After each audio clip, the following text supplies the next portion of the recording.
Bonjour tout le monde! Dans cette capsule, nous allons aller faire deux exemples sur les rapports avec un contexte spécifique. On va aller voir des exemples qui parlent de partage d'un tout. Sautons tout de suite dans le premier exemple. Nous avons Roxane et Jean-François qui ont acheté un condo au coût de 182 000 $. Roxane et Jean-François payent dans un rapport de 3 pour 7. Quel montant paieront-ils chacun pour l'achat du condo? Donc, tout d'abord, allons analyser la situation. Nous savons que le coût total pour le condo qu'ils ont acheté est de 182 000 $.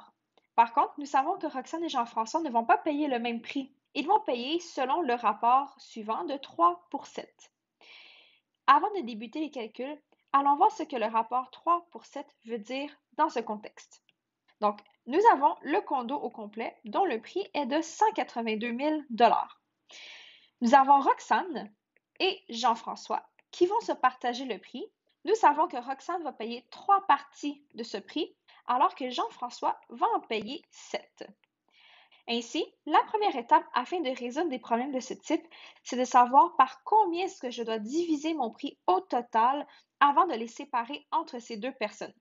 Alors, évidemment ici, si Roxane a 3 parties et Jean-François en a 7, nous devons tout d'abord diviser le prix total du condo par 10.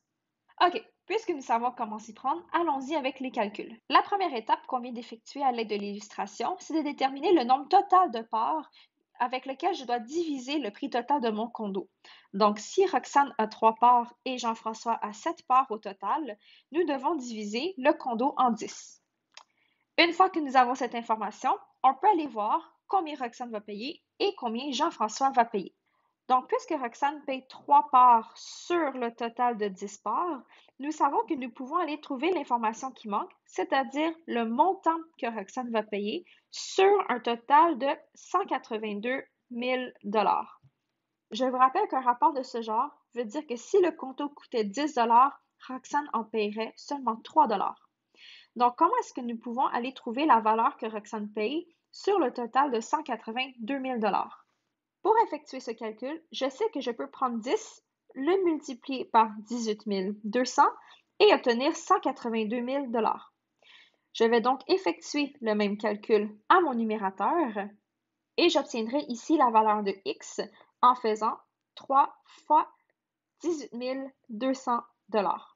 Le montant que Roxane va payer est donc de 54 600 $. Maintenant que nous avons trouvé son montant, nous pouvons aller passer à la troisième étape qui est de trouver le montant de Jean-François. Sachant que Jean-François va payer 7 parts sur un total de 10 parts, j'aimerais savoir combien est-ce qu'il va payer sur un total de 182 000 $. Nous pouvons effectuer la même multiplication sur notre numérateur et notre dénominateur, donc en multipliant par 18 200. Ici, remarquez que j'ai identifié le montant que Jean-François va payer avec la variable Y, puisque j'ai déjà utilisé la lettre X pour représenter le prix que Roxane va payer. Ainsi, mon Y sera 7 fois 18 200, ce qui me donne un total de 127 400 $. La dernière étape est de vérifier si nous avons fait des erreurs. Afin de faire notre vérification, tout ce que j'ai à faire, c'est d'aller additionner le prix que j'ai trouvé pour Roxane avec le prix que j'ai trouvé pour Jean-François et voir si ça va faire un total de 182 000. Donc ici, j'ai le montant de Roxane qui est 54 600 avec le montant de Jean-François 127 400 et lorsque j'additionne ces deux nombres, j'obtiens bel et bien 182 000 $. Et voilà, allons maintenant faire un deuxième exemple sur le partage d'un tout. Nous avons ici Gilbert qui a 8 ans, Bernard 34 ans et Suzanne 28 ans qui partent en voyage et qui font une collection de coquillages. Au total, ils ont ramassé 280 coquillages. Ils se partagent tous les coquillages dans un rapport équivalent à leurs âges. Combien de coquillages auront-ils chacun?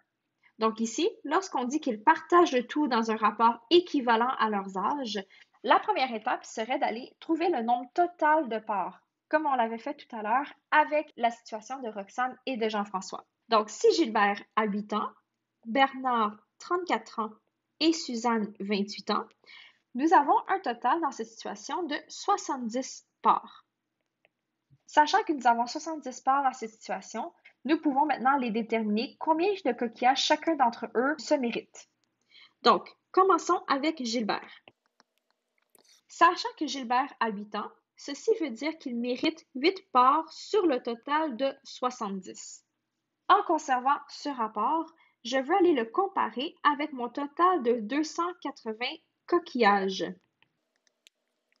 Ainsi, afin de déterminer la variable x ou le nombre de coquillages que Gilbert va pouvoir conserver, nous pouvons tout simplement faire 70 multiplié par 4 pour obtenir 280 coquillages. Au numérateur, je vais effectuer la même multiplication et on obtient ici une valeur de x qui est 8 fois 4 ou de 32 coquillages. Après avoir trouvé le nombre de coquillages de Gilbert, nous pouvons aller déterminer le nombre de coquillages de Bernard.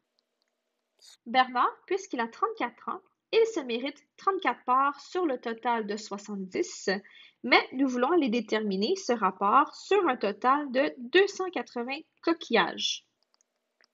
Je veux donc déterminer quelle est la valeur du nombre y, alors je vais aller multiplier encore une fois par 4 en haut et en bas.